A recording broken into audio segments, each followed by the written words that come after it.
Radio Grandlieu présente... Quand tu rentres sur un terrain de rugby, tu sais jamais comment t'en sors. Le Rugby Live Show. Ils vont faire du combat.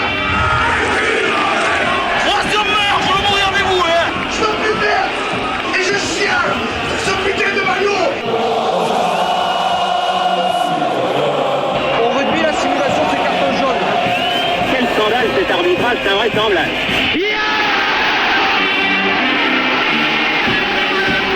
Bonjour et bienvenue dans le Rugby Live Show. Alors il ne s'agit pas de la présentation d'un match ce soir, on fait juste un petit aperçu comme ça, histoire de vous préparer à la venue du premier match le 31 janvier, puisque ce sera France-Galles. Alors quand je dis France-Galles... Premier match du tournoi des 6 nations. Oui, voilà, le tournoi des 6 nations, oui. Parce que France-Galles, c'est pas un concert, et puis de toute façon, je crois que c'est plus possible. Si au Père-Lachaise. Non, voilà, donc il s'agira du premier match du tournoi des 6 nations. La France contre le Pays de Galles le 31 janvier, ici au Grand-Lieu du Comte avec Radio Grand-Lieu. Et vous pourrez retrouver donc le Rugby Live Show, des commentaires fins, intelligents, à peine chauvins de nos chroniqueurs de l'ASBR Rezé Loisirs. En l'occurrence, il s'agit de Thierry Grosplan, bonjour. Bonjour. Mathieu Lourdeau. Enchanté. Pierre Albaladijo et Isabelle Hirutu. J'y arriverai jamais. Ah bah bonsoir. Voilà. Bonsoir Isabelle. Alors si vous nous avez écouté dans notre première petite capsule, vous avez découvert ce qu'était le rugby, les règles simples du rugby qui font que vous pouvez venir de toute façon venir nous voir et nous écouter au Grand-Lieu du Comte. Et puis vous avez découvert que le tournoi des 6 nations se jouait avec un ballon. Et 6 nations, voilà. Voilà, et 6 nations. Oui, c'est quand même juste plus important. Rassurez-vous, vous pouvez venir parce que nous non plus, on n'y comprend rien. Voilà, exactement. C'est ouvert, évidemment, que vous soyez expert ou néophyte, on vous rappellera les règles nécessaires à la compréhension de ce jeu obscur. Et si besoin, on en inventera. Voilà. Et il y aura besoin. Oui, parce que je pense que même si ça reste un peu obscur, des fois, même nous, c'est vrai qu'on comprend pas tout. Ce qui compte, c'est que on fasse l'animation et que vous passiez un bon moment avec nous. Vous pourrez aussi pronostiquer les scores des matchs que vous viendrez voir. Je rappellerai les dates de ces matchs pendant cette petite émission. Alors, on a découvert les règles, on a découvert le tournoi des 6 nations. Il est temps maintenant de parler de l'équipe de France. Nous, on a commenté déjà 9 matchs de l'équipe de France, dont 8 victoires. Voilà. Excusez du peu. Voilà. Et demi. 8 victoires et demi. Encore un traumatisme. Isabelle buffle à chaque fois qu'on évoque ce moment traumatisant. Stigmate. Voilà. Moi, c'était virtuel, c'était pas une vraie Coupe du Monde. Ça comptait pas. Vous inquiétez pas, on revoit ça dans pas très longtemps. C'était une préparation. Et je crois qu'Isabelle s'est inscrite sur X, ex-Twitter, pour pouvoir insulter Ben O'Keefe. J'étais déjà inscrit. J'étais déjà inscrit bien avant la finale. Ben O'Keefe étant l'arbitre du quart de finale, du célèbre quart de finale de la Coupe du Monde 2023. Et si vous ne connaissez pas le rugby, vous connaissez au moins un de ses joueurs, puisqu'il se trouve qu'il a été avec d'autres joueurs d'un autre rugby champion olympique cet été, à savoir notre mascotte nationale. Serge Blanco. Voilà, ouais. Serge Blanco, exactement. Le pilier. Antoine Dupont, évidemment, Super Dupont. Alors vous le connaissez, vous l'avez vu partout dans des publicités pour des voitures, des chaussettes, je sais pas pourquoi encore. Des bitcoins. Oui, des bitcoins. Oui, ça c'était bizarre. Ouais. De l'eau auvergnate d'ailleurs, on n'a pas choisi de joueur d'Auvergne, de Clermont-Auvergne pour faire la promotion. Dupont. C'est mis sur Airbnb aussi, je crois bien. Ah oui, c'est vrai. Ah oui, un hôtel-restaurant à comment s'appelle son bled, je sais pas. Et il loue Magnoac. Et il loue sa maison sur Airbnb. Oui, dans le Comminges, dans la Haute-Garonne. Il vend des clés de 12 aussi sur le Bon Coin aussi. Ouais, d'accord. Mais des Facom. Partout. Ouais, de la Facom, ouais. Okay. Alors, je n'ai pas regardé combien d'Antoine Dupont existait en France. Il doit quand même avoir un sacré paquet. Alors, en rugby, il y en a 2. Il y en a un qui est en Pro D2, je crois, ou en national. Il est en national, mais on s'en fout de lui, par contre. Le pauvre. Non, c'est vrai. Il est bon ou pas? Non. Il est moins bon. Duponté ou Duponté? Et alors Dupont, c'est notre demi de mêlée. On a plein de super demi de mêlée dans l'équipe de France, enfin dans le tournoi, dans le top 14. Hein, plus qu'en loisir à l'SBR. Voilà, oui. On a le même nombre, mais ils sont bien meilleurs. Et ils sont pas tous blessés. Ils sont moins blessés, ouais. Vous connaissez peut-être Lucu, Le Garec, etc. Serein. Moi, j'adore Serein. J'aime beaucoup Serein. J'ai toujours aimé Serein. Serein, j'ai l'impression que ça fait 20 ans qu'il a 20 ans, mais je le déteste. Couillou aussi. Donc Lucu et Couillou, c'est pas une blague, mais c'est deux numéros 9 de. Ça change de la bite, hein, du coup. Qui ne veut pas l'ancien arrière castré. Voilà, tout à fait. Alors, Antoine Dupont, qui est notre petite mascotte, ce qu'on se demande toutes et tous, c'est est-ce qu'il va jouer tous les matchs ? Est-ce qu'il est si indispensable à l'équipe de France ? Pierre Albaladijo, je crois que vous avez un message pour nous éclairer sur cette question. Ouais, merci Pierre. Il est temps de se poser la question, parce que si jamais il n'était pas là, qu'est-ce qui se passerait ? Donc, est-ce que Dupont est vraiment devenu indispensable à l'équipe de France ? Je vous propose d'en parler tout de suite après ce premier extrait jubilatoire. On est en demi-finale contre les Anglais au JO. Vantage over Antoine Dupont. I don't believe it. It's just extraordinary what this man can do on a rugby field. C'est tellement bon d'entendre parler les Anglais comme ça. Vous voyez, je suis très objectif et pas du tout chauvin. Hein ? Alors Dupont, déjà auréolé de son titre olympique, de son titre de champion d'Europe et du Brennus avec le Stade Toulousain, il est vraiment devenu une superstar mondiale. Son rayonnement planétaire sur le rugby actuel recueille la reconnaissance de toutes les sommités de l'Ovalie. Ils en ont tous parlé. Tout le monde a envie de jouer avec Dupont. Et tout le monde a envie de jouer comme Antoine Dupont. Il est devenu une icône, un modèle, une référence depuis son explosion à 18 ans sous les couleurs de Castres. On s'en souvient encore. Jamais le rugby français n'avait connu un tel joueur avec un tel talent, un impact physique, une vision du jeu aussi complète, capable à lui seul, en club comme en équipe de France, d'influer sur le cours du jeu et d'avoir un ascendant sur l'ensemble des joueurs de l'équipe. Son passage à 7 en est l'exemple le plus parlant, messieurs. Alors il lui manque le titre principal, je suis désolé. Et justement, il y a un stade à 7 ? Et justement, tout ça vaut rien. Il y en a un à 3 ? Ouais. Aussi. D'accord, ok.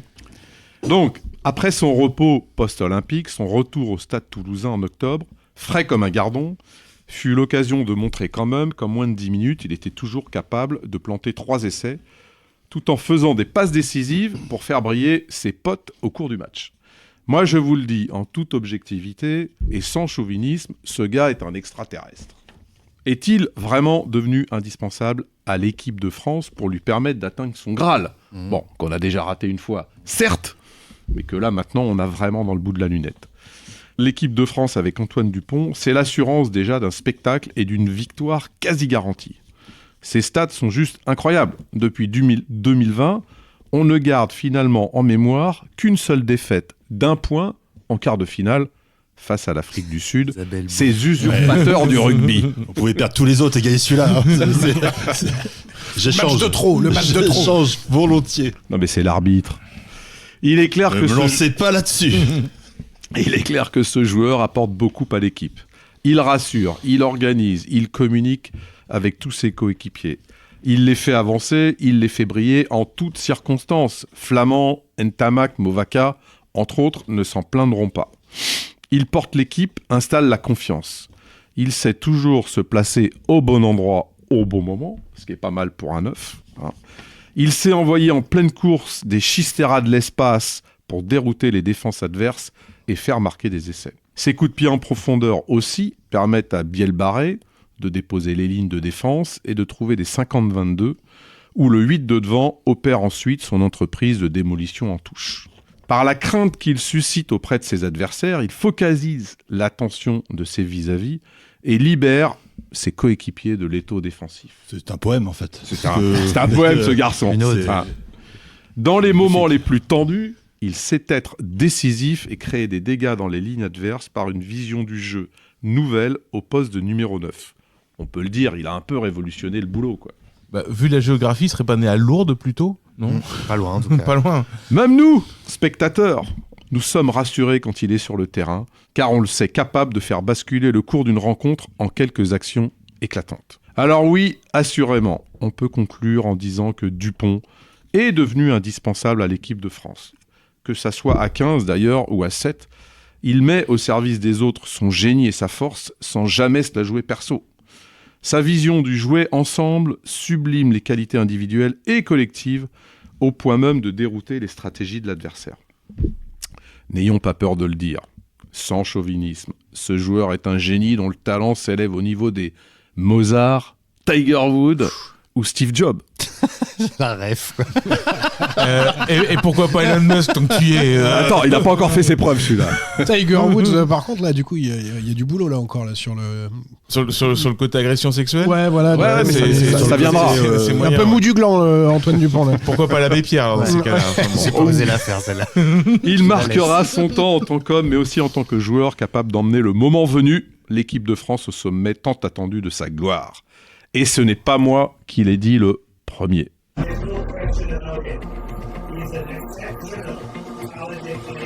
C'est encore meilleur quand ce sont les Anglais qui... À chaque fois, on remet une petite pièce. Bah oui, Antoine Dupont, c'est difficile de dire du mal de ce joueur. Enfin, en tout cas, comme joueur, comme alors, image, je ne pas. Sur ses choix vestimentaires pour faire la une de GQ en peignoir jaune canari, par contre... c'est vrai qu'il n'a pas non plus un physique à défiler sur les podiums, je pense. Mais... Là, c'était quand même une erreur. Il rajoute à mon anxiété de bon français, à savoir qu'est-ce qui va lui arriver pendant le match. Je m'inquiète pour lui. Non, je lui en veux énormément. Qui joue un peu moins bien. Moi aussi, j'ai l'impression d'être sa maman des fois. C'est ça. Je lui dis non, je voudrais pas qu'il se fasse mal. Ça me fait sortir du match. Non. Et depuis qu'il est arrivé, donc c'est vrai qu'il est titulaire à chaque fois. Il y a d'autres neufs qui ont joué dans le 15, mais il va falloir préparer la suite. J'imagine qu'après, on va pas abandonner. Non, le sport s'arrête. Le sport s'arrête. On est champion du monde et on arrête. Il y aura plus de numéro 9 en équipe de France après. Est-ce qu'il peut faire quoi? Il va faire une Coupe du Monde encore ou deux? Le réchauffement climatique. Vous croyez qu'il peut faire 2 Coupes du Monde encore? Déjà, c'est pas mal, surtout s'il la gagne. Et qui pour le remplacer ensuite? Bah, il y aura du monde, il y a le Garec qui a 4-5 ans de moins et tout ça. Après, moi je pense que il y a des petits jeunes neufs à la SBR Rugby qui sont prometteurs. Jono qui a à peu près le même profil du coup. Qui sont coachés par un certain Joseph et qui sont assez prometteurs. Très certainement. Pas en fin de carrière du tout. Jono, il joue où, Jono? À Clermont. À Clermont. Il a trouvé un bon nom pour son équipe. Oui, Jono, il joue avec les Jaunards. Il aime beaucoup les boissons anisées. Il aime certaines boissons anisées. Ah oui, d'accord. Donc pour l'instant, on se préoccupe pas de savoir qui jouera après Dupont en neuf. Ben non, il est là. Il est là, on va en profiter. Il a une belle équipe autour de lui. Il faut juste avoir une pensée pour tous les mecs qui ont l'âge de Dupont et qui ont voulu jouer neuf. Ils joueront jamais. Un peu comme les poids lourds qui ont connu Teddy Riner en judo, quoi. Ils ont changé de carrière. Mais du coup, moi, c'est un truc qui me questionne à chaque fois, c'est qu'on fait jouer en équipe de France souvent les mêmes joueurs. Et finalement, au moment où on arrive à une Coupe du Monde, il y a toujours des blessés. Et on se retrouve, quand on a fait jouer que 15 personnes pendant 4 ans, c'est compliqué parce que quand on a perdu Dupont à la Coupe du Monde et qu'on n'était pas sûr qu'il revienne, il est revenu en étant a priori diminué, ou c'est ce qui s'était dit, et du coup... on en vient à dire des choses. Ouais, ça se prépare en fait, une relève, un remplacement. Ou un joueur blessé, tout simplement, en fait, du coup. Et donc, je pense que c'est un peu le problème qu'on peut avoir en équipe de France, c'est qu'on a tendance à avoir toujours les mêmes. Et qu'il y a un moment, quand ils sont blessés, ils sont pas là. Alors, c'est les mêmes qui disent aussi que une sélection. C'est les mêmes qui disent aussi que quand on change tout le temps, il n'y a pas de continuité. Ouais, il y a eu 60 joueurs. Donc, c'est aussi un choix, année, je crois. 60 joueurs cette année, vous dites? Depuis 1 an et demi, oui. Et là, sur cette sélection. Oui, mais parce qu'il y a les tournées d'été où on envoie des gens les seconds couteaux, quoi. On va en parler. Et puis, généralement, on en laisse 2 ou 3 sur place pour finir le boulot. Finir le boulot et rester devant les tribunaux. Mais ça, c'est un autre problème. Alors, on parle évidemment beaucoup de Dupont, c'est normal parce que c'est notre chouchou et c'est notre star internationale, mais sur cette sélection là pour le tournoi destination, est-ce que vous voyez des surprises dans la sélection des joueurs qui pourraient arriver là pour la première fois, ou vous pensez que Galtier va rester dans une sorte de continuité avec l'équipe qu'il a construite depuis un moment? On a le droit au Radou. Il y a quelques blessés et je pense que au Radou, je suis pas sûr, mais Gégouze, il y a des chances qu'il revienne. Ah ouais, vous pensez qu'on va les voir? Ah ouais. Ok. Voilà. Même jouer en France, on va pas les faire jouer qu'en Angleterre. Flotter pendant le match, c'est possible. Non, mais il y a Boudouan, mais qui est plus déjà une surprise. Au centre, ça va tourner parce qu'il y a des blessés. Donc pourquoi pas Dupont au centre, hein. On va voir peut-être un retour de Barassi, qui joue 13 à Toulouse. Ouais. Très fort. Atisogbe qui joue à Pau. Atisogbe, les places sont très chères à l'aile. Bielbarré et Penaud. Ce sera dur de faire mieux là. Ça va être compliqué. Nos ailiers sont assez connus aussi, même pour les gens qui connaissent pas forcément le rugby. En fait, nos ailiers brillent pas mal. Penaud, je pense qu'il est assez connu du grand public également. Et puis Bielbarré avec sa pointe de vitesse et sa petite gueule d'ange, il va vite avoir du succès. Le gendre idéal. En fait, j'ai l'impression que tout le monde se demande qui va être blessé. C'est quand même un sport où on se blesse beaucoup, non? Puis c'est typiquement français. Ça va bien. Qu'est-ce qui va nous tomber dessus, quoi? Même God bless the Queen. C'est la fameuse piolinite. C'est le meilleur joueur du monde qui ne gagnera jamais rien. Non, par contre, il y a moins de contact au tennis quand même. Oui, il arrive quand même à se blesser. Je sais pas comment il a foutu. Les Français ont la pression. Non, mais là où je te rejoins, c'est que je pense que ça va être au centre qu'on va avoir des nouvelles têtes, puisque de toute façon, on n'a pas le choix. Les autres sont blessés, ceux qu'on a depuis 4-5 ans, là, qui tournent un petit peu toujours les mêmes. Et donc, on va avoir des nouvelles têtes à cet endroit-là. Après, est-ce qu'ils vont réussir à percer? C'est le cas de le dire. Pour un centre. Ouais. Alors, coup, mais... Et en première ligne. Moi, je me risque un petit pronostic. Je pense qu'on va peut-être aussi avoir une surprise en 10. Je pense que Ntamak est pour l'instant un peu court. Jalibert s'est un peu fâché avec Galtier, donc on va pas le revoir. Et je pense qu'on va avoir Ramos comme pendant la tournée d'automne. Ramos en 10, Barré en 15, parce que Bureau est blessé. Donc je prends les paris, peut-être que je me trompe, mais je pense qu'il va tenter, il peut pas se passer de Ramos qui est très bon en ce moment. Et donc voilà. Et puis Dupont, comme Dupont, on sait pas quoi faire pendant les fins de match, il passera 10. Oui, voilà. Bon, on va vérifier ça à partir du 31 janvier avec donc France, Pays de Galles, ensuite le 8 février Angleterre-France, le 23 février Italie-France, Irlande-France ce sera le 8 mars et puis France-Écosse le 15 mars. C'est le moment de passer à la deuxième partie de cette deuxième capsule. Je vous garantis que la seconde mi-temps ça va être chaud, on va pas lâcher le morceau. Et donc pour pas lâcher le morceau et en savoir plus sur cette sélection, on se pose quand même des questions aussi sur un autre sélectionné, puisque finalement le sélectionneur est sélectionné pour composer cette sélection. Comment va Fabien Galtier? Isabelle, vous avez des nouvelles? J'en sais rien du tout. On croyait que vous étiez intime. Oui, mais vous verrez la prochaine émission sur une grande chaîne à forte audience qui s'appelle 50 minutes Inside. Peut-être petite pub personnelle. En fait, quand on s'est réparti un petit peu les thèmes, je savais pas trop comment aborder la question. Donc j'ai fait quelque chose de très original. J'ai tapé dans la barre de recherche d'un grand moteur de recherche justement.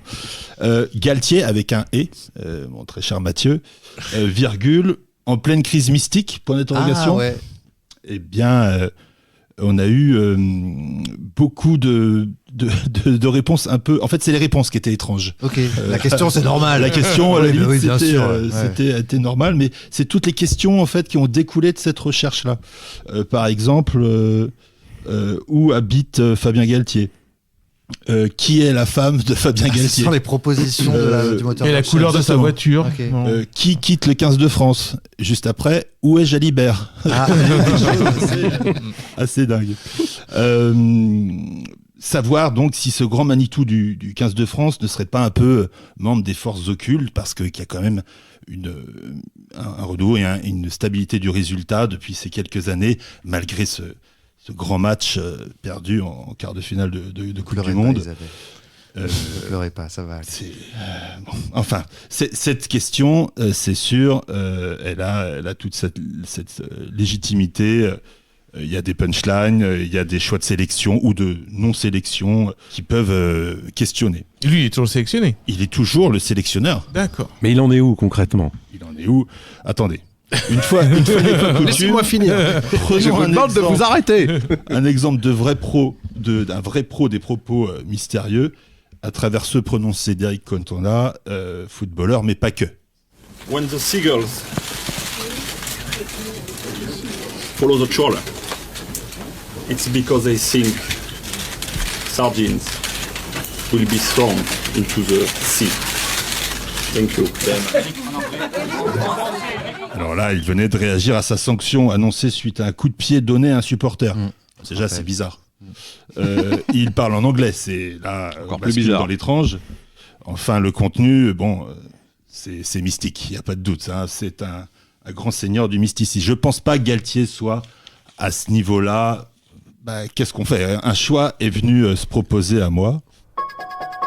Soit j'invente une sorte d'appartenance à une secte, des rites étranges, une étude de certains gestes portant à croire qu'il est platiste, ou bien encore tout simplement sataniste, ou je développe le pourquoi des lunettes. Est-il en danger dans ce tournoi? Est-ce que le mysticisme pourrait provoquer son éviction? Et quel est le bilan de 2024? Vous voulez qu'on invente, c'est bien ça? Oui. Moi, je pense qu'il est, il est dataïste, en fait. Nous ne céderons pas. Il fait partie du même club que Urios pour les lunettes. Au Rugby Live Show, c'est du journaliste d'investigation. C'est vrai. Tout est vérifié. Tout est vérifié. Tout est vrai. Alors, pour les lunettes, eh bien, c'est dur de détailler. En fait, il a une baisse de vue à 46-47 ans. Il cassait toutes ses lunettes et il a misé sur une monture pour faire du sport. Alors, Optique 2000. Il fait du squash, du golf, c'est peut-être ça qui est un peu mystique. Je ne sais pas ce que vous en pensez, votre très cher Pierre. On en reparlera après, mais terminé, ma chère Isabelle. Terminé. On peut discuter du style, mais c'est pas rien de vraiment mystique. Et enfin, du coup, est-ce que le mysticisme pourrait provoquer son éviction? Alors, c'est sûr qu'avec des phrases du genre « c'est pas Koh-Lanta, le 15 de France, il n'y a pas d'immunité », on bascule dans le bizarre. Mais à la fois, c'est plutôt bien. Il n'y a pas forcément de vedette dans cette équipe. C'est 60 joueurs utilisés cette dernière année passée. Le bilan peut paraître aussi étrange. Évidemment, il y a cette défaite. Mais lui, sur 2024, il trouve le résultat plutôt solide. Avec une transition fatalement post-Coupe du Monde qui était compliquée. Beaucoup de turnover. Et il le dit, il travaille beaucoup. Et puis, cette année, il y a eu l'affaire Mendoza. Et l'affaire Mendoza... c'est qui, lui? C'est une ville, figure-toi. Il joue quel poste? Demandé aussi. Il joue quel poste, Mendoza? Il joue à l'arrière-train. On en parlait juste avant. Exactement. Et là, s'il n'a pas été débarqué à ce moment-là... je pense qu'il va continuer son mandat. Il était dans la chambre? Non. Justement, c'est lui qui a porté plainte. À la conférence de presse, il était au bord des larmes. C'est difficile, nous collaborons, ce ne sera pas le premier Français à le faire. Et il dit en Argentine en plus. Laisser la justice faire son travail. Écoutez, laissez la police faire son travail. Dès que j'aurai de plus amples informations, croyez bien que vous en serez les premiers informés. Et voilà, laissons faire la police faire. Vous faites un parallèle entre Galtier et l'inspecteur Bialès. Quoi. Exactement. C'est ça, quand même. Exactement. Nous sommes capables de tout, nous sommes la France. Ouais. Et puis, de toute façon, sinon, qui a sa place? On a parlé de Ronan O'Gara. Ah oui, il s'est positionné, il rêve de ce poste. Bon, on pourra certainement refaire une autre émission là-dessus. Concrètement, à part les lunettes, évidemment, mais quelques punchlines encore, je le disais. Rien de mystique. C'est l'homme qu'il nous faut. Il n'y a pas de mystère. Donc, si on peut résumer, ces lunettes sont plus mystiques que lui, en fait. Je pense. D'accord. Enfin, ça ne reste que mon avis. Moi, j'ai quand même l'impression que vous plongez dans une sorte de complotisme en pensant qu'il est protégé, non? Il est protégé par quelqu'un, Galtier? Vous m'avez démasqué. Il est protégé par les nouvelles règles. Il était demi-mêlé, donc. Ah, voilà, c'est ça. Non, plus. La boucle est bouclée. Il est un peu protégé par ses résultats aussi, pour l'instant. Mais oui, c'est vrai quand même qu'il a quand même super mal géré l'affaire Mendoza. Enfin, franchement, c'est. C'était un peu ingérable, quoi. Oui, je pense que personne l'aurait bien géré. Ouais, c'est ça. Là, ce que je pense qu'on peut être d'accord quand même sur une chose, c'est que Bernard Laporte l'aurait beaucoup moins bien géré. Ah, c'est sûr. Ça, c'est à peu près une évidence, quoi. Ouais. Peut-être qu'on aurait plus rigolé, par contre, avec Bernard Laporte. Mais bon, ça, le Rugby Live Show ne commentera pas donc les matchs de Montpellier, c'est ça, cette année. Donc on va éviter c'est bien dommage. Ces clubs-là. Là, il y a deux clubs, Montpellier et Biarritz, je crois, qui ont l'habitude d'accueillir. La plaie. La plaie. Je sais pas comment le dire. Il faut un casier, quoi. Ouais, voilà, faut un casier. En même temps que son CV, faut envoyer un casier. C'est possible.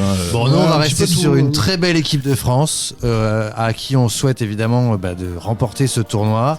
On vous le rappelle, on se retrouve dès le 31 janvier ici au Grand Lieu du Comte et sur Radio Grand Lieu. Si vous ne pouvez pas venir jusqu'à nous, vous allumerez votre télé, vous mettrez Radio Grand Lieu et vous écouterez notre équipe de chroniqueurs.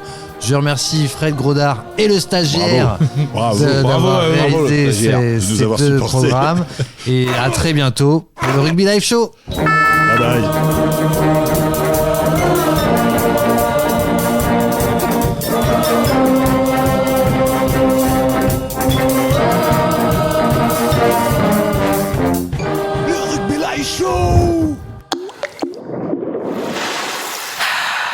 Radio Grand Lieu.